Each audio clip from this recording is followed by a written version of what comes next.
कहा सदगुरु के अंदर में वो ताकत होती, वो शक्ति होती है कि जीवात्मा को परमात्मा तक की यात्रा करा देते हैं। मतलब जीवात्मा को परमात्मा बनाने का सामर्थ्य सदगुरु के अंदर में होता है।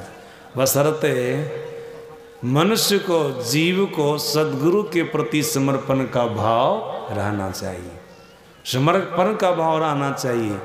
हम लोगों के सदगुरु महाराज जी ने क्या कहा, सदगुरु की सेवा किस तरह से करनी चाहिए, सब कुछ समर्पण कर गुरु की सेवा करनी चाहिए। सब कुछ समर्पण कर गुरु की सेवा करनी चाहिए, ऐसा गुरु महाराज जी कहते हैं। फिर आगे क्या कहते हैं, यह सार है सिद्धांत सबका, सत्य गुरु को सेवना में ही न हो कुछ, यही बिना गुरु सेव करनी चाहिए। सज्जनों, सब कुछ समर्पण करके गुरु की सेवा करनी चाहिए। ऐसा हो सकेगा जल्दी? सब कुछ समर्पित कर सकिएगा गुरु महाराज जी को? मुश्किल है। मुंह से बोल जाना, कान से सुन लेना सरल है, सहज है, लेकिन व्यवहार में उतारना बहुत कठिन है। व्यवहार में उतारना बहुत कठिन है। सब कुछ कैसे सदगुरु महाराज जी को समर्पित कर दीजिएगा? मुंह बोल देता है, कान सुन लेता है, लेकिन व्यवहार में जल्दी उतरता है ऐसा? सब कुछ समर्पण कर गुरु की सेवा करनी चाहिए। ऐसा करने वाले किए थे, आप लोग जानते ही हैं, शिवाजी अपने गुरु समर्थ रामदास जी महाराज के श्री चरणों में सब कुछ समर्पित कर दिए, सब कुछ समर्पित कर दिए। जब समर्थ गुरु रामदास जी महाराज शिवाजी के राज दरबार में गए थे भिक्षा मांगने के लिए, भिक्षा की टेर लगाए थे, जय जय समर्थ रघुवीर की भिक्षाम देही, टेर लगाए थे, 3 बार बोले थे। शिवाजी सुनने के गुरु महाराज जी आगे भिक्षा के लिए आए गुरु महाराज जी के पास, सोचे क्या दें गुरु को, विचार किए, गए तिजोरी के पास, सोना चांदी हीरा जवाहरात बारी बारी से सब पर हाथ रखे, क्या दे दें? फिर सोचे अरे गुरु ने जैसा ज्ञान दिया है ना, उस ज्ञान के सामने में कुछ भी नहीं, सब तुच्छ है, सब तुच्छ हैं। उनका ज्ञान तो अमूल्य है, उसका मूल देना तो मुश्किल है। ये सब कुछ तुच्छ है तो क्या दें? तब एक कागज लिया, एक कलम लिया, उस पर कुछ लिखा, कागज पर कुछ लिखा, और जा कर के समर्थ गुरु रामदास जी महाराज की झोला में डाल दिया। समर्थ गुरु रामदास जी महाराज कहते, शिवा इसी कागज के टुकड़ा से हमारा पेट भरेगा। कहा गुरु महाराज थोड़ा कागज को निकाल करके पढ़ लिया जाए। कागज को निकाल करके पढ़े न, उसमें लिखा हुआ था शिवा सहित शिवा का राजपाट सदगुरु महाराज जी के श्री चरणों में समर्पित। शिवा सहित शिवा का पूरा राजपाट सदगुरु महाराज जी के श्री चरणों में समर्पित। समर्थ गुरु रामदास जी महाराज ने शिवा सब कुछ दे दिया, अपने आप को भी दे दिया। कहाँ गुरु महाराज? का सही में दिया है? कहाँ? आपको परीक्षा लेनी हो तो ले सकते हैं। का तू भी हमारा हो गया ना? कहाँ? हमारे सहित हमारा राजपाट। बोले राज पोशाक उतारो शरीर पर से। परीक्षा लेने लग गए, दिल से दिया है कि मुंह से दिया है, हृदय से दिया कि ऊपर ऊपर दिया है, परीक्षा लेना है ना। का राज पोशाक उतारो, राज पोशाक उतार दिए। बोले अभी तक तुम्हारा झंडा फहर रहा था इस राज्य में, अब हमारा राज हो गया ना, हमारा भगवा झंडा लगा दो, गेरवा कपड़ा वाला झंडा लगा दो। तुरंत लगा दिया। बोले देखो हमारा जीवन तो फकीरी जीवन है ना, हम भिक्षा मांग करके खाते हैं, अभी तुमको भिक्षा मांगना पड़ेगा। अभी तक जिस प्रजा का तूने भरण पोषण किया जो प्रजा तुमसे मांग मांग करके ले गई, अपना भरण पोषण की, अपना जीवन चलाया, अब उस प्रजा के पास जाओ, कुछ मांग करके लाओ। सोचे देखते इनके अंदर में राजा वाला अहंकार है कि नहीं। तुरंत गुरु के आदेश का पालन किए, गए अपनी प्रजा से भिक्षा मांगे, कच्चा अन्न मिला।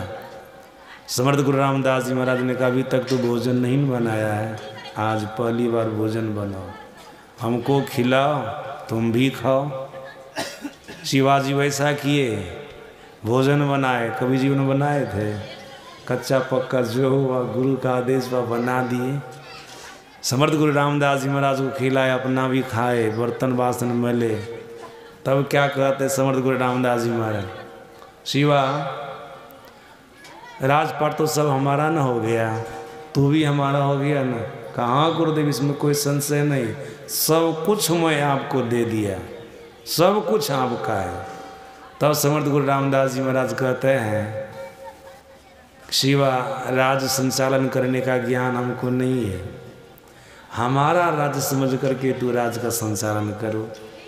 और सुनो, तुम्हारा शरीर हमारा शरीर हो गया है ना, तो तुम्हारे शरीर में 14 इंद्रियां हैं, तो हमारी इंद्रियां हैं, तो हमारी इंद्रियां से कोई गलत काम नहीं होना चाहिए, तुम्हारा शरीर से कोई गलत काम नहीं होना चाहिए। और हमारा राजपाट है ना, यहाँ का धन गलत कामों में नहीं लगना चाहिए, इसका ख्याल रखना, तब राज का संचालन करो। सज्जनों, इतना कह करके समर्थ गुरु रामदास जी महाराज वहाँ से निकल गए। जो सच्चे सदगुरु हैं ना, उनको आप सब कुछ समर्पित कर भी दीजिएगा तो आपका कुछ लेने वाला है नहीं, लेकिन एक भाव वो चाहते हैं कि गुरु के प्रति शिष्य के अंदर में ऐसा भाव है कि नहीं, ऐसा भाव है कि नहीं, केवल यही चाहते हैं, केवल उनके भाव को देखना चाहते हैं। सच्चे सदगुरु कुछ लेते नहीं है, लेकिन शिष्य के अंदर में ऐसा भाव होना चाहिए, सब कुछ समर्पण कर गुरु की सेवा करनी चाहिए।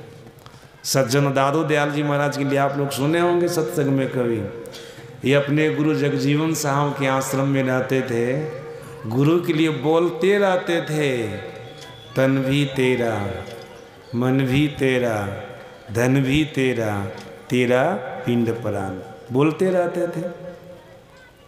एक दिन जगजीवन साहब सुन लिए, दादू दयाल जी महाराज को नज़दीक बुलाए, बोले दादू क्या बोल रहा था और किसके लिए बोल रहा था?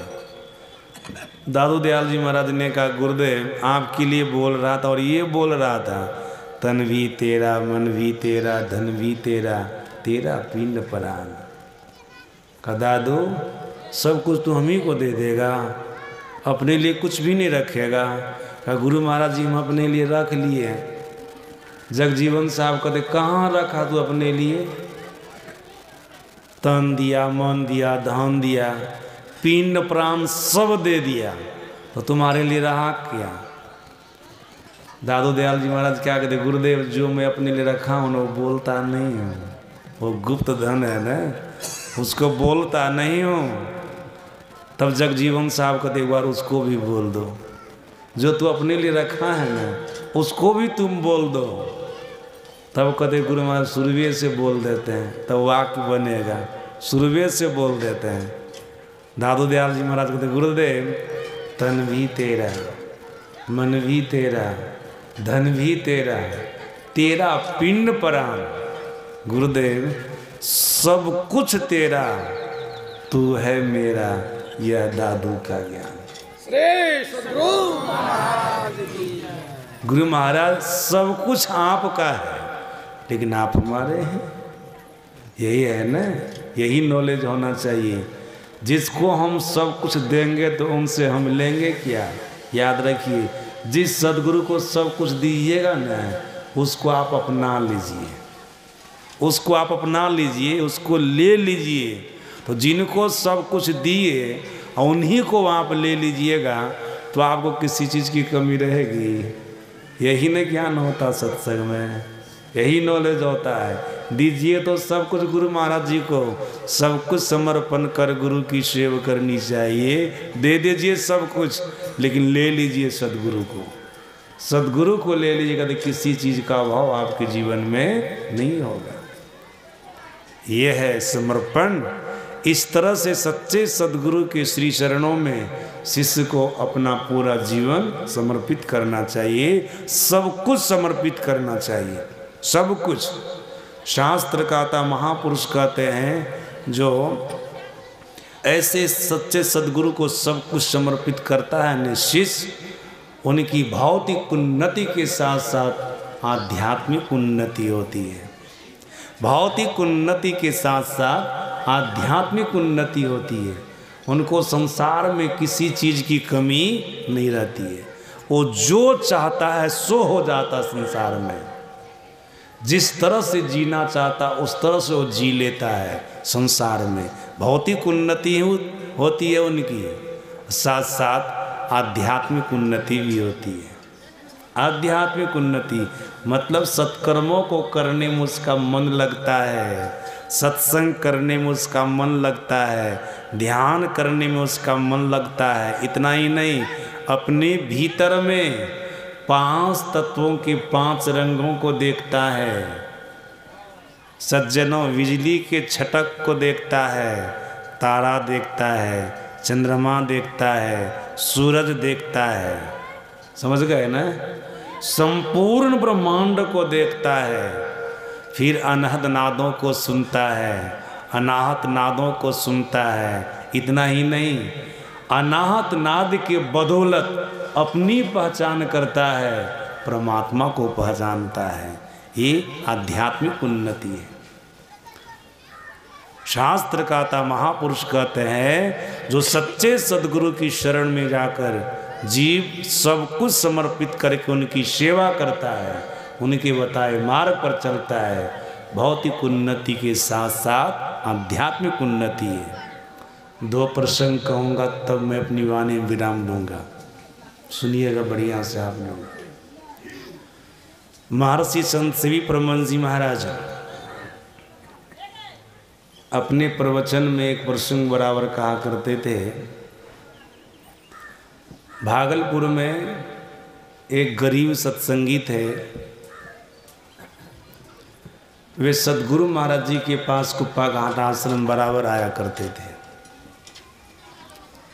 इतने गरीब थे, अपने घर से चलते लगभग 5 किलोमीटर की दूरी पर कुप्पा घाट, रिक्शा में पैसा देने का औकात नहीं था, पैदल आते थे। कभी कदाल पैसा होता था तो रिक्शा से भी आते थे, रिक्शा से भी आते थे, नहीं तो पैदल आते थे। सद्गुरु महाराज जी देखे ये बराबर हमारे पास आते रहता, पैदल आता है, गरीब आदमी है, लेकिन हमारे दर्शन के लिए आता है। सद्गुरु महाराज से दीक्षा लिए थे। सद्गुरु महाराज के प्रति बहुत समर्पण का भाव था, ईश्वर का भाव था, परमात्मा का भाव था कि हमारे सद्गुरु महाराज कोई साधारण पुरुष नहीं है। ऐसा भाव था गुरु महाराज जी के प्रति। सज्जनों, एक दिन सद्गुरु महाराज जी उनसे कहते हैं, उस गरीब सत्संगी से, देखो जी हमको कटहल खाने का मन करता है, उसमें भी पका हुआ कटहल। कटहल का सीजन नहीं था, बेसीजन में सद्गुरु महाराज जी ऐसा बोल रहे हैं। बोले हमको कटहल खाने का मन करता है। सज्जन, इसी के माध्यम से सद्गुरु महाराज उन पर कृपा करना चाहते हैं। कोई ना कोई सोर्स बनाएंगे ना, सोर्स बना रहे गुरु महाराज कृपा करने का सोर्स। समर्पण का भाव तो है ही, थोड़ी एक आज्ञा का पालन कर ले तो फिर इनका बेड़ा पार हो जाएगा। गरीब आदमी है, वो आदमी क्या कहता, जी है जो ठीक है, कटहल पका हुआ कटहल हजूर को ला करके देंगे। ये नहीं कहा कि हुजूर अभी तो सीजन नहीं है, कहाँ से लावेंगे। सोच सब तर्क वितर्क नहीं किया। आप लोग भी याद रखिएगा, साधु संत का गुरु का जो आदेश हो जाए ना, ऐसा करना है आपको, तो आप तर्क वितर्क मत किया कीजिए, कैसा होगा कि नहीं होगा। आदेश हुआ, आप प्रयास कीजिए, नहीं होगा तो जो आदेश किए वो जानेंगे। लेकिन आपको तो प्रयास करना है ना, पुरुषार्थ करना है ना, परिश्रम करना है ना, इससे आप चूकिए नहीं। गुरु के सामने में, साधु महात्मा के सामने में तर्क वितर्क मत कीजिए।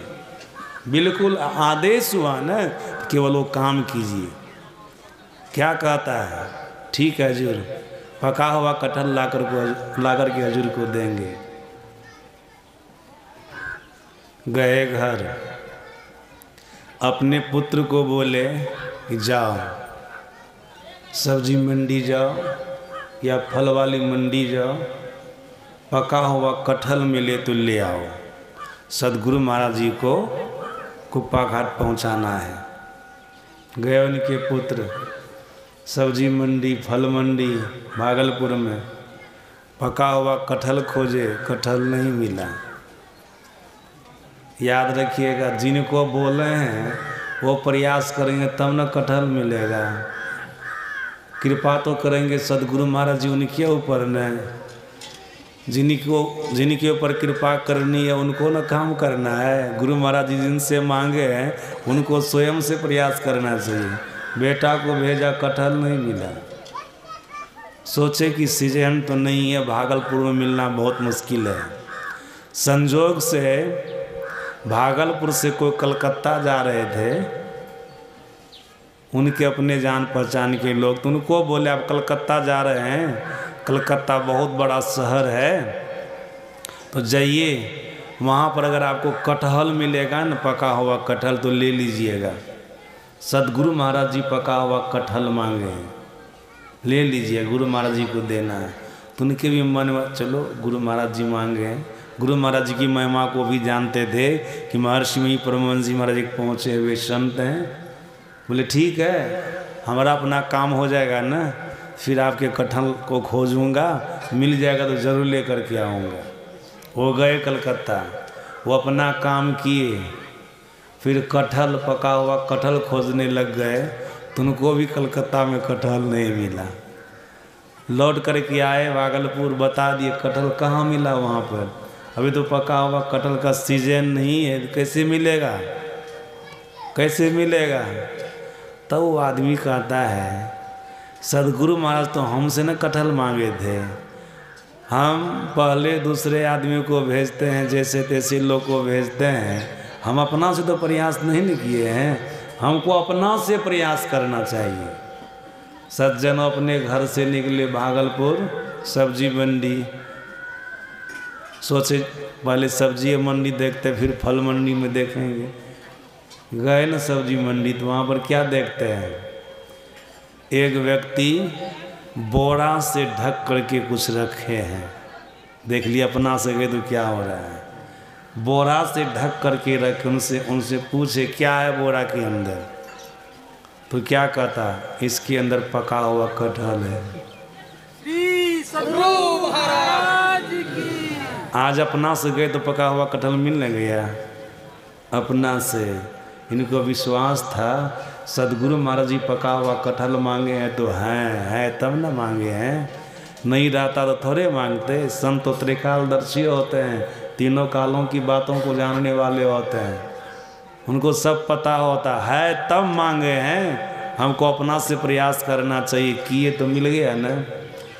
पूछे कितने कटहल हैं बोरा के तर में, बोले 3 कटहल हैं बोरा के भीतर। बोले तीनों कटहल दे दीजिए। तीनों कटहल खरीद लिए, पका हुआ कटहल है, कुप्पा घाट आश्रम लेकर के आए, सदगुरु महाराज जी को दिए। सदगुरु महाराज जी शिष्य को बोले लाओ कटहल निकाल करके, एक कोवा निकाली एक कटहल से, खाए कितना, बिल्कुल नाखून के बराबर, थोड़ा सा लिए, ज़्यादा नहीं लिए, थोड़ा सा। फिर शिष्य लोगों को बोले सब लोग खा लीजिए अपने। अब गया तो प्रसाद तो सबके लिए न है, सबके लिए न है। सज्जनों महर्षि संत से भी परमहंस जी महाराज सुना है, वो गरीब आदमी था, पहले भोजन पर भी आफत, रिक्शा में पैसा देने का औकात नहीं है। देखिए अब जो काम वो करते थे न, उसमें उनको ज़्यादा फायदा होने लग गया, ज़्यादा फायदा होने लगी, बहुत कुछ बचने लग गया, रुपया पैसा, बढ़िया से घर परिवार चलने लग गया। उसी दिन से भौतिक उन्नति, देख रहे हैं ना, सांसारिक उन्नति हो रही है। इतनी उन्नति हो गई ना, इतना बड़ा बिजनेस उसका चलने लगा, इतना बड़ा बिजनेस चलने लग गया कि सैकड़ों लेबर मजदूर उनके अंदर में खटने लग गए। अब उसको चलाने के लिए अफसर चाहिए, अफसर बहाल किए, कैसा आदमी था, रिक्शा में पैसा देने का औकात नहीं था, भौतिक उन्नति। सच्चे सदगुरु ने गुरु महाराज जी कोई साधारण पुरुष थोड़े हैं जिनकी तस्वीर लगा करके पूछते हैं ईश्वर हैं, परमात्मा है। यही भाव रख कर के सेवा कीजिएगा। सज्जनों उसके लिए ऑफिस बनाए भागलपुर में। इतना ही नहीं, महर्षि संत सेवी परमहंस जी महाराज सुना है कटिहार में भी उनका बिजनेस चलने लग गया। बहुत सारे लेबर मजदूर काम करने लग गए। अब वहाँ पर भी अफसर बहाल किए, उनके लिए ऑफिस चाहिए बैठने के लिए, वहाँ भी ऑफिस खोले हो। इतना ही नहीं, कलकत्ता में भी उनका बिजनेस चलने लग गया। कैसा आदमी, देख लीजिए। विश्वास कीजिएगा सदगुरु महाराज जी पर, बहुत कुछ बनेगा। विश्वास जो नहीं होता है ना, इसीलिए कुछ हो नहीं बनता है। विश्वास कीजिए, समर्पण का भाव रखिए सदगुरु महाराज जी के प्रति, देखिए आपके जीवन में क्या चमत्कार होता है। और सज्जनों बहुत ऐसे सारे सत्संग उन लोगों को सुनाते रहते हैं गुरु महाराज जी का चमत्कार। जब से गुरु महाराज जी की शरण में आए, इनके बताए मार्ग पर चलना शुरू किए, तब से उन्नति ही उन्नति जीवन में हो रही है। ऐसा बोल रहे, बहुत सारे बोलने वाले होते हैं, बहुत सारे। सज्जना कलकत्ता में भी बिजनेस चला, वहाँ भी लेबर मजदूर को चलाने के लिए अफसर चाहिए, ऑफिस चाहिए, वहाँ भी खुला। महर्षि संत सेवी परमहंस जी महाराज बोले इतना ही नहीं, कई शहरों में उनका काम चलने लगा।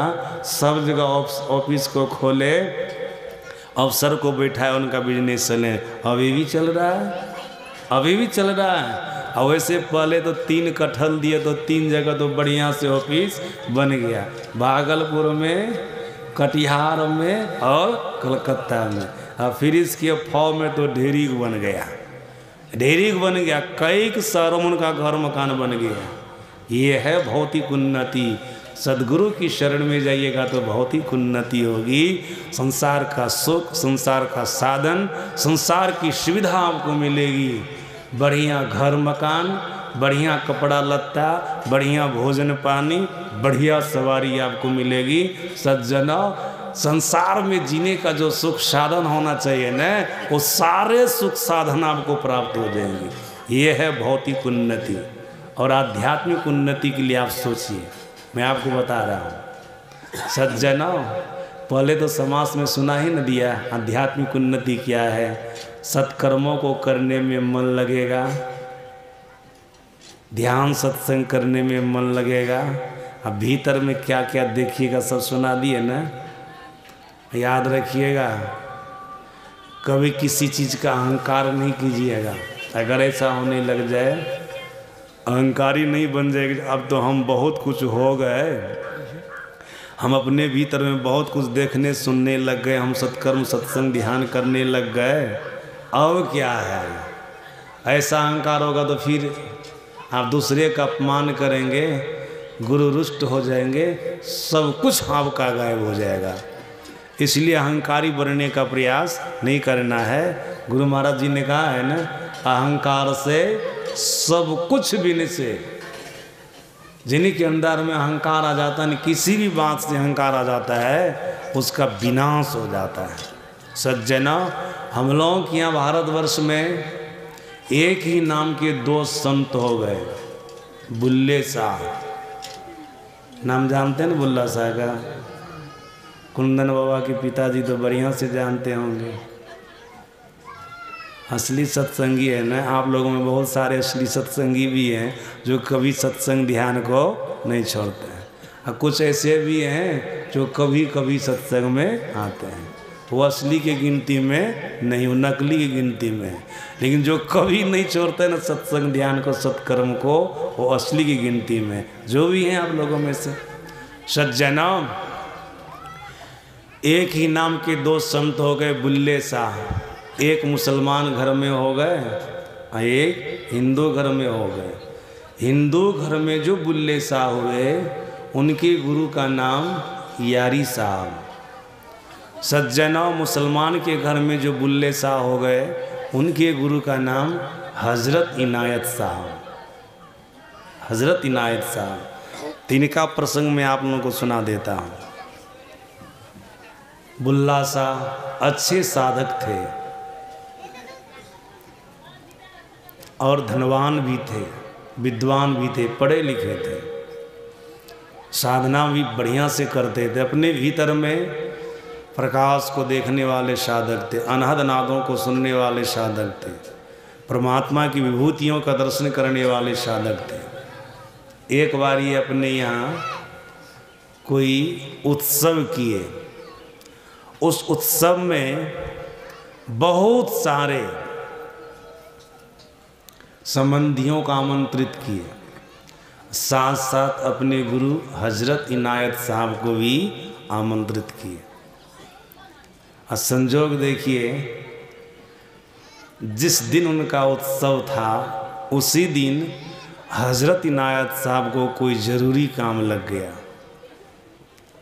उस ज़रूरी काम में चले गए, अपने वरिष्ठ शिष्य को बोले, बुल्ले शाह के यहाँ उत्सव में तू चला जाना, तू चला जाना। कहा ठीक है गुरु महाराज जी। वो गए, उनके शिष्य गए, हजरत इनायत साहब के शिष्य गए बुल्ले शाह के यहाँ। सज्जनों, जैसे बुल्ला शाह देखते हैं ना कि गुरु महाराज जी अपना नहीं आए, अपने वरिष्ठ शिष्य को भेजे हैं, तो उनका मन गिर गया कि गुरु महाराज जी को आना था, अपना नहीं आए, शिष्य को भेज दिए। लेकिन उनको तो ऐसा होना चाहिए, गुरु महाराज जी अपने वरिष्ठ शिष्य को भेजे तो अपना प्रतिनिधि बना करके भेजे हैं। अब प्रतिनिधि का सम्मान कैसे होना चाहिए? जैसे उनके मेन मालिक का सम्मान करते हैं वैसे उनका सम्मान होना चाहिए। ये प्रतिनिधि ऐसा होना चाहिए। आप लोग भी याद रहे, कोई किसी का प्रतिनिधि बन कर के आवे न, तो उनका जैसे आप स्वागत करते हो वैसा ही स्वागत उनका भी कीजिए। उन्हीं का स्वागत हुआ, उन्हीं का सम्मान हुआ। सज्जनों, यहाँ पर बुल्ला साहब उनका कुछ भी स्वागत नहीं किए, कुछ भी सम्मान नहीं किए कि गुरु महाराज जी अपना नहीं आए, चेला चटिया को भेज दिए। चेला चटिया को भेज दिए, अपना नहीं आए, कोई खातिर नहीं किया, कोई सम्मान नहीं किया, उठने बैठने के लिए कुछ भी नहीं कहा। उनको जहाँ जगह मिली बैठ गए। खाने का समय हुआ, सब लोग खा रहे थे, वो भी खा लिए। उत्सव संपन्न हुआ तो अपना चल दिए।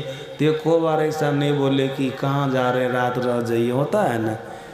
थोड़ा सा भी मान सम्मान ऊपरो मन से नहीं किया, कुछ नहीं किया, उनको साफे जाने के लिए छोड़ दिया। लेकिन उनके मन में बड़ा दुख हुआ कि गुरु महाराज जी भेजे यहाँ पर, लेकिन ये बुल्ला साहब तो मेरा कुछ भी खातिर नहीं किया, कुछ भी आदर सम्मान नहीं किया, उठने बैठने खाने पीने के लिए कुछ नहीं कहा और चलने लग गए। एक बार भी नहीं बोले कि थोड़ा और रुक जाइए, रात ठहर जाइए, कुछ भी नहीं कहा। बहुत मन में गलानी, बहुत मन में दुख हुआ। सज्जनों, जब गुरु के आश्रम में गए न, तो हजरत इनायत साहब देखते हैं ये आया उत्सव से, बुल्ला के यहाँ से, लेकिन मन इसका बड़ा गिरा हुआ, मन छोड़ था, मुख उदास था, उनका चेहरा पर उदासी थी, टेंशन में वो थे। बोले हजरत इनायत साहब, अरे बुल्ला साहब तुम्हारा सम्मान नहीं किया, तुम्हारा खातिर नहीं किया, आदर नहीं किया, देखता हूँ कि तुम्हारा मन गिरा हुआ है, मुंह लटका हुआ, क्या बात है? क्या गुरु महाराज जी क्या करते मेरा सम्मान? आपके साथ जाते तो सम्मान होता, आदर होता, मतलब गुरु महाराज जी के साथ जाते तो होता, लेकिन हम अकेले गए तो हम कुछ नहीं किया। हो खाने पीने के लिए भी नहीं पूछा, बैठने के लिए भी नहीं पूछा, हमको जहाँ जगह मिली बैठ गए, जो खाने पीने के लिए मिला खा पी लिया, आपका आदेश न था, इसलिए गए थे हम। फिर आने लगे तो फिर कुछ टोक टाक कुछ भी नहीं किया, हम सीधे आ गए। इस बात को जब सुने न हजरत इनायत साहब तो बड़ा दुख हुआ, बड़ा दुख हुआ। बोले कि बुल्ला के अंदर में अहंकार आ गया, धन का अहंकार। गुरु की कृपा से भौतिक उन्नति भी अच्छी थी उनकी, आध्यात्मिक उन्नति भी अच्छी थी कि भीतर में ईश्वर की रूहानी का दर्शन करता है, परमात्मा की विभूतियों का दर्शन करता, अल्लाह की विभूतियों का दर्शन करता है। उनको अहंकार हो गया है, अपनी विद्वता का अहंकार उनको है, धन का अहंकार, विद्वता का अहंकार, साधना का अहंकार है। मेरी कृपा की धार का ये महत्व है। बुल्ले की भौतिक उन्नति के साथ साथ आध्यात्मिक उन्नति हुई है, आज दिन से मैं अपनी कृपा की धार को मोड़ लेता हूँ। श्री सद्गुरु सज्जनों, अपनी कृपा की धार को मोड़ लिए। याद रखिएगा, तुरंत जब बुल्ला शाह ध्यान करने के लिए गए न, अंधकार देखने लग गए, कृपा की धार हट न गई। पहले ध्यान करने के लिए बैठते थे, प्रकाश देखते थे, शब्द को सुनते थे, लेकिन आज वो ध्यान करने के लिए बैठे तो क्या देखने लग गए? अंधकार। आज प्रकाश नहीं, परमात्मा की कोई विभूतियों का दर्शन वो नहीं कर रहे हैं, न तो शब्द को सुन रहे हैं। पहले सब कुछ होता था। याद रखिएगा, सभी लोग गुरु के प्रति समर्पण का भाव रखिएगा, और कुछ भी उन्नति आपके जीवन में होगी, चाहे भौतिक उन्नति हो कि आध्यात्मिक उन्नति हो, कभी अहंकार नहीं कीजिएगा, कभी अहंकार नहीं कीजिएगा। सज्जनों, ऐसा मत समझिएगा अब हम कोई कम नहीं रहे, हम भी गुरु महाराज के समान हो गए, ऐसा कभी नहीं होना चाहिए। या अपने गुरु के किसी भी शिष्य का किसी भी तरह से अपमान नहीं कीजिएगा। अब तो हम भी कुछ हो गए तो सब हमारा सम्मान करे, सब हमारा आदर करे, ये भाव नहीं रखिएगा। मैं देखता हूँ कुंदन बाबा को, कुंदन बाबा है ना, आपकी समाज के लोग हैं, सज्जनों, ये भी अच्छे प्रवचन करते हैं, समाज में इनकी अच्छी पूछ है। जहाँ तक इनको लोग जानते हैं वहाँ तक के लोग इनको बुलाते हैं। लेकिन रात में हम आए न, देखे यहाँ के जो विद्यार्थी लोग हैं, छात्र लोग हैं, जो भी गए थे अगवानी करने के लिए, सबसे ज़्यादा ये चिकर चिकर करके सदगुरु महाराज जी की जय जयकार करते थे। ऐसा नहीं कि हम भी महात्मा हैं तो दूसरे महात्मा के लिए हम इतना काहे के लिए करेंगे। दुनिया तो हम ही को पूजती है, दुनिया तो हमको सम्मान करती है, समाज तो हमको सम्मान करता है, हम काहे के लिए किसी के पीछे लगे। लेकिन ऐसा इनके अंदर में नहीं था, ऐसा इनके अंदर में नहीं। और सज्जन आज ही नहीं देखे, रात में ही नहीं देखे, ये उधर रहते तो सभी साधु संतों का सम्मान करते हैं, किन्हीं का अनादर नहीं करते हैं। सबके प्रति इनकी श्रद्धा है, अपने आप को भी भूल जाते कि हम भी कुछ हैं महात्मा, ये इनके अंदर में नहीं है, ये सब अहंकार कुछ भी नहीं है। इसलिए समाज के लोग भी इनको मानते हैं, जो जो कहते हैं सब समाज के लोग सुनते हैं, सब इनका आदर करते हैं, सब इनका सम्मान करते हैं। और सज्जन, ऐसे ही प्राणी का भला भी होता है, ऐसे ही जीव का कल्याण भी होता है। देखिए न, रात में कितने प्रकार का भोजन करवाए, घर में कितने प्रकार का भोजन करवाए। और अभी जबकि हम जल्दी जलपान नहीं करते हैं, कहीं पर भी जलपान नहीं करते हैं, हमको बोले बाबा अभी आप मंच पर नहीं जाइए, कुछ खा पी करके जाइएगा, मुंडन का दिन है, कुछ लेट सेट हो जाएगा, कुछ खा पी लीजिएगा। हम सोचे थोड़े कुछ ना खाएंगे, और जब गए ना खाने के लिए तो माता जी यहाँ बैठी हुई है, मरे कतार लगा दिए सामान का। कितना हम बोले, बहुत कुछ खाने के लिए दिए। क्या श्रद्धा का भाव है। ऐसा प्रेम, ऐसी श्रद्धा लोगों के अंदर में होनी चाहिए। सज्जना खाए तो थोड़े थोड़े सब कुछ, लेकिन सम्मान तो किए न सब कुछ का, आदर तो किए न सब कुछ का। यही न देखा जाता है, यही न भाव प्रेम देखा जाता है। अगर इतना ही बुल्ला सा कर लेते तो गुरु की कृपा की धार उनकी तरफ से मूर्ति नहीं मूर्ति। आज बुल्ला सा देखते कुछ नहीं है, भौतिक उन्नति रुक गई, आध्यात्मिक उन्नति रुक गई। सज्जन, ऐसे मनियार सांप की मनी खो जाती है न, तो सांप छटपटाने लग जाता है, उसी प्रकार से बुल्ले सा छटपटाने लग गए। इनको अपनी गलती का एहसास हुआ, अपनी भूल का एहसास हुआ, तुरंत गुरु के द्वार पर जाते हैं। लेकिन द्वारपाल उनको रोक दिया, क्योंकि हजरत इनायत साहब ने कह दिया था द्वारपाल को, अगर बुल्ला आवेगा तो उनको भीतर घुसने नहीं देना, आश्रम में घुसने नहीं देना। लाख प्रयास करेगा तब भी घुसने नहीं देना। द्वारपाल को यहाँ तक कह दिया कि मैं बुल्ला का मुंह नहीं देखना चाहता। सज्जनों, जो गुरु अपने शिष्य का मुंह नहीं देखना चाहे, जो गुरु अपने शिष्य का मुंह नहीं देखना चाहे, तो शिष्य की कभी शुभ गति हो सकती है? उसकी तो दुर्गति ही दुर्गति होगी। आए द्वारपाल रोक दिए, द्वारपाल रोक दिए।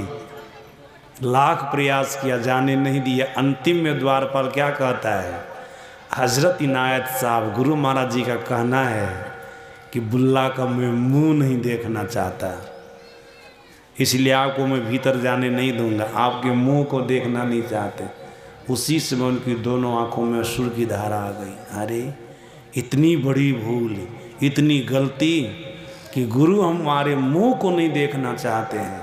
अभी भी अपनी भूल को समझ करके प्रतिज्ञा लेते हैं, जब तक मैं गुरु का मुख का दर्शन नहीं करूंगा तब तक लौट करके अपने घर नहीं जाऊंगा, तब तक मैं लौट करके अपने घर नहीं जाऊंगा। सज्जनों याद रखिएगा। अब विचार करने लग गए, गुरु को कैसे प्रसन्न करूं, कैसे गुरु का दर्शन कर लूं, इसकी योजना बनाने लग गए। विचार में आया, गुरु महाराज जी अपने दरबार में वर्ष में लगभग 2 बार उत्सव मनाते हैं, 2 बार उत्सव मनाते हैं। उस उत्सव में पुरुष वर्ग के लोग कीर्तनिया भजनिया सब जाते हैं कीर्तन भजन गाने के लिए, नृत्य करने के लिए, और महिलाएं सब भी जो गाने बजाने वाली हैं, नृत्य करने वाली, वो सब भी जाती है बारी बारी से। कभी पुरुष वर्ग के लोग जाते हैं, कभी महिलाएं सब जाती हैं। इन्हीं लोगों की मंडली में हमको भर्ती होना है। सीख करके नाचने गाने बजाने के लिए हमको भी गुरु के दरबार में जाना है। तो फिर सोचे, अगर पुरुष मंडली में भर्ती होंगे न, कीर्तनिया में भर्ती होंगे न, तो जाएंगे तो द्वारपाल सीन जाएंगे तो रोक लेंगे, मुंह उघार रहेगा, पहचान लेगा। इसलिए पुरुष मंडली में भर्ती नहीं होना है, महिला मंडली में भर्ती होना है। तो महिला मंडली में भर्ती होने के लिए तो हमको महिला बनना पड़ेगा ना, बनावटी है महिला। बनावटी महिला देखते हैं ना नचनिया सबको, स्टेज पर लड़का सब लड़की बन करके नाचता है ना, बस महिला बन करके नचनिया नाच लेता है। सोचे कि बनावटी महिला बनना पड़ेगा हमको। याद रखिएगा, पुरुष वाले सारे पोशाक को बुल्ले सा उतार दिए, महिला वाले सारे पोशाक को पहन लिए। इतना ही नहीं, कान छेद करवा करके बाली पहन ली। देखिए गुरु को रिझाने के लिए क्या क्या करना पड़ रहा है, पुरुष से महिला बनना पड़ रहा है उनको। कान छेदवा करके बाली पहन लिए, नाक छेदवा करके नथिया पहन लिए, जो महिला सब पहनती है। फिर महिला का जो हार होता है वो सब पहन लिए, फिर चूड़ी सब जो होता है वो सब पहन लिए। महिला के जितने होते हैं न जेवर, लगभग व्यवस्था करके सब पहन लिए। पूरा महिला बन गए। ऊपर से गए जहाँ पर महिला मंडली थी, गाने बजाने वाली सब, वहाँ पर गए। उनकी जो अध्यक्षा थी न, उनसे मिले, बोले कि हमको भी गाने बजाने के लिए सिखाने दीजिएगा। अध्यक्षा कहती वही काम यहाँ पर होता, जो आगे सीखे। लेकिन महिला होना, तो महिला बन के गए थे ना ये ऊपर से, कोई बात नहीं रही है, सीखिए। उसका नाम लिख लिया गया, उनको भर्ती कर लिया गया। सज्जन याद रखिएगा, साल भर होते होते ये सब कुछ सीख गया। ये बुल्ला सा सब कुछ सीख गए, गाने के लिए, बजाने के लिए, नाचने के लिए, सब कुछ सीख गए। पूरा ट्रेंड हो गए, पूरा ट्रेंड हो गए। अब एक दिन हजरत इनायत साहब के यहाँ से उसी के यहाँ निमंत्रण आ गया। संजोग न है, उसी के यहाँ निमंत्रण आ गया। इनको पता चला, अध्यक्षा को जा कर के कहते हैं, बुल्ले साहब आप जो वहाँ पर जाइएगा मंडली को लेकर के हजरत इनायत साहब के यहाँ गाने बजाने नाचने के लिए, तो हमको नहीं ले चलिएगा। तो अध्यक्षा कहती है कि तुम भी तो गाने बजाने के लिए सीखिए गई है। उनको तो पता है महिला है, इसलिए मैले वाले शब्द का प्रयोग कर दियो कि तुम तो सीख गई है सब कुछ गाने बजाने के लिए, नाचने के लिए, तुम भी साथ में चल सकती है। चलो तुम करे, तुमको भी ले जाएंगे। सज्जनों दिन आया ना, तो महिला मंडली चली, अध्यक्ष आगे आगे जा रही है और सब महिला पीछे पीछे, बुल्ले साहब भी पीछे पीछे है। अभी भीतर भीतर विचार करते हैं, सबका मुंह तो उघारे है, लेकिन हम अपना मुंह उघार नहीं रखेंगे। हम घूंघट को टान लेते हैं, समझ रहे हैं ना। देहाती भाषा में घोग होता है ना साड़ी का, टान लेते ताकि द्वारपाल हमको पहचाने नहीं। कि शायद महिलों के रूप में पहचान लिया तो 1 साल मेरा खराब हो जाएगा, गुरु का दर्शन भी नहीं हो सकेगा। सज्जनों घूंघट टान लिए, याद रखिए, गए द्वार पर, द्वारपाल सबको घुसने दिए, उसी में ये भी घुस गए, पास कर गए। नहीं पहचान पाए द्वारपाल, वेश बदला हुआ तो क्या पहचान, उसमें भी घोग तान लिए, घूंघट टान ली, पता चलेगा? पता नहीं चला। चले गए भीतर, नाच गान प्रारंभ हुआ। सभी महिलाएं सब एक से एक गजल गाना गा रही है, भजन सब गा रही है, नृत्य कर रही, उसमें बुल्ले साहब भी है। ये तो रंग बिरंग से नाचते थे। इनको था कि किसी तरह से गुरु प्रसन्न हो जाए। वैसे भी नचनिया सबके मन में होता है ना कि हमारा नाच को देख कर के लोग खुश है, तो उधर से कुछ दे, उधर से कुछ दे, हमको ऐसा होता है ना। लेकिन इनको यही ख्याल था कि गुरुदेव हमारे नृत्य से, हमारे भजन से खुश हो जाए तो अपने सीना से लगा ले, हमको अपना लें, अपना ले। एक ख्याल था इनके अंदर में कि गुरु महाराज हमको अपना ले, अपना बना ले हमको हमारे मुंह को देखना नहीं चाहते हैं, मुंह को उनके है अपनी सीना से लगा ले, फिर अपनी कृपा की धारा हमारे तरफ छोड़ दे। जिसको मोर लिया है, जिसको मोर लिया है, एक ही ख्याल था उनके अंदर में। सज्जनों याद रखिएगा, जितने नाचने गाने वाली बजाने वाली थी न, थक थक करके धरती पर सो गई। लेकिन बुल्ले शाह थक गए हैं, तब भी नृत्य कर रहे हैं, गा रहे हैं, बजा रहे हैं। हजरत इनायत साहब सिंहासन में बैठ करके देख रहे थे। उनका ख्याल था जब तक सब कोई सो नहीं जाएंगे थक करके, तब तक मैं देखता रहूँगा। और अंतर्यामी महापुरुष ये भी जान रहे होंगे कि हमारे शिष्य भी आए हैं वेश बदल करके, उनसे कोई बात छिपी होगी? उनसे कोई, ये तो अंतर त्रिकालदर्शी महापुरुष हैं। संत लोग की तो ये अवस्था होती है, वो तो सब कुछ जानने वाले होते हैं।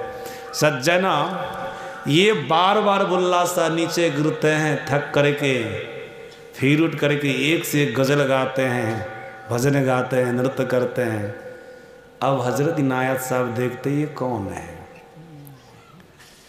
गिर गए बार बुल्ला सा, सिंहासन से उठ करके आए। सज्जनों, जैसे भगवान शंकर सती झूठ बोली थी, ध्यान लगा करके जान गए ना, वैसे ध्यान लगाते सही में बुल्ला है। ध्यान लगा करके देखे तो देखे सही है बुल्ला है। महिला के वेश में आया गुरु को रिझाने के लिए, उनका हृदय द्रवित हो गया, गुरु का हृदय द्रवित हो गया। और क्या कहते हैं, अरे तो बुल्ला है। श्री महाराज की जय। अरे तो बुल्ला है। देखिए बुल्ला साहब क्या कहते, नहीं गुरु महाराज, हम बुल्ला कहाँ, हम तो जन्म जन्म के बुल्ला हैं। अगर बुल्ला रहते तो हमसे भूल नहीं होती, भुल्ला थे तब हमसे भूल हो गई। गुरु के प्रतिनिधि का कोई सम्मान नहीं किया, उनका कोई आदर नहीं किया। अगर हम बुल्ला होते न, सही में बुल्ला होते, तो हम ऐसा अपमान गुरु के प्रतिनिधि का नहीं करते, उनके शिष्य का अपमान नहीं करते। हम जन्म जन्म के बुल्ला हैं। सज्जन, उसी समय हजरत इनायत साहब उनको उठाए, अपनी सीना से लगाए, बोले बुल्ला, तूने अपनी गलती, अपनी भूल को स्वीकार किया है। चलो, तुम्हारे तरफ से कृपा की, अपनी कृपा की धार को मैं मोर लिया था, आज पुनः दोबारा छोड़ सद्गुरु महाराज की। सज्जना, उसी समय वो ध्यान करने के लिए बैठे न, अब अंधकार में ही प्रकाश देख रहे हैं, परमात्मा की विभूतियों का दर्शन कर रहे हैं, शब्द सुन रहे हैं। सज्जनों, ये आध्यात्मिक उन्नति, भौतिक उन्नति रुक गई थी, वो भी उन्नति प्रारंभ हो गई। और सज्जन बुल्ले सा अपने उसी जीवन काल में ईश्वर तक की यात्रा करके संतत्व गति को प्राप्त कर लिए, मतलब संत हो गए, संत हो गए। ये तो सद्गुरु की कृपा है। सज्जना, शास्त्र कहता, महापुरुष कहते, जो शिष्य समर्पण का भाव रख करके सदगुरु को ईश्वर मान करके उनकी पूजा करता है, उनका आदर करता है, उनका सम्मान करता है, तो भौतिक उन्नति के साथ साथ उसकी आध्यात्मिक उन्नति होती, बहुत सारे लाभ उनको प्राप्त होते हैं। तो सज्जनों, अभी के सत्संग में गुरु की महिमा पर जो पाठ हुआ था उसी के आधार पर आप लोगों को प्रवचन का करके सुनाया। और आप सभी लोग जान रहे हैं कि आज मुंडन है, अभी सत्संग के बाद मुंडन का भी कार्यक्रम होगा। और आप लोग जानते होंगे हम लोगों के यहाँ 16 संस्कार होता है, उसमें से एक संस्कार मुंडन संस्कार भी है। शास्त्र कहता, महापुरुष कहते हैं कि मुंडन संस्कार होना अति आवश्यक है। अब क्यों आवश्यक है थोड़ा मैं आप लोगों को बता देता हूँ। इसलिए आवश्यक है, कहा जाता है जब बच्चा माँ के पेट में रहता तभी उनके सिर में बाल आ जाता है। अब बाल में ऐसा चुंबकीय गुण होता है, ऐसा चुंबकीय गुण होता है कि माँ के शरीर में जो रोग होता, जो बीमारी होती है, उसका कीटाणु बाल में चिपक करके आ जाता है। अगर उस बाल को मुड़ा नहीं दिया जाता है तो हो सकता है जिस रोग से उनकी माँ पीड़ित है वो रोग उस बच्चा को हो जाए। इसलिए शास्त्र का विधान है, महापुरुष का कहना है, गर्भ से जो शिशु बाल लेकर के आया है उस बाल को कटा देना चाहिए। तो हम लोगों के यहाँ नियम है, कोई धार्मिक अनुष्ठान करके या किसी तीर्थ स्थान में जाकर के बाल को मुड़ाते हैं। इसका भी कारण है ना, कोई धार्मिक अनुष्ठान कीजिएगा तो बच्चे के ऊपर अच्छा संस्कार पड़ेगा। सत्संग करा करके तो और अच्छा संस्कार पड़ेगा, और अच्छा संस्कार पड़ेगा। किसी तीर्थ स्थान में ले जाइएगा तो वहाँ की आभा, नैसर्गिक आभा उस बच्चा को लगेगी, वो भी संस्कारी बन जाएगा। इसलिए किसी धार्मिक अनुष्ठान पर जा कर के बाल कटाया जाता है, या कोई धार्मिक अनुष्ठान करके बाल को मराया जाता है। सत्संगी हैं तो सत्संग करा करके, कितने लोग अष्टजाम करा के करते हैं, कितने लोग भगवत करा करके करते हैं, जो जिससे जुड़े हुए होते हैं वो करते हैं। सज्जनों, ये भी 16 संस्कारों में से एक संस्कार जीव का माना जाता है, करना चाहिए। वही धार्मिक अनुष्ठान करके, धार्मिक अनुष्ठानों में सबसे बढ़िया अनुष्ठान है सत्संग। तो यहाँ पर सत्संग करा करके बच्चा का मुंडन हो रहा है। हमें विश्वास है कि बच्चा संस्कारी होगा, इनका भविष्य ठीक होगा, और ऐसी कामना भी सदगुरु महाराज से करते हैं कि संस्कारी हो, उनका भविष्य अच्छा हो।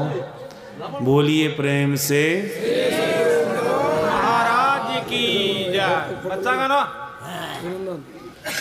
स्पीकर बोला फोटो ले दूर से जाओ,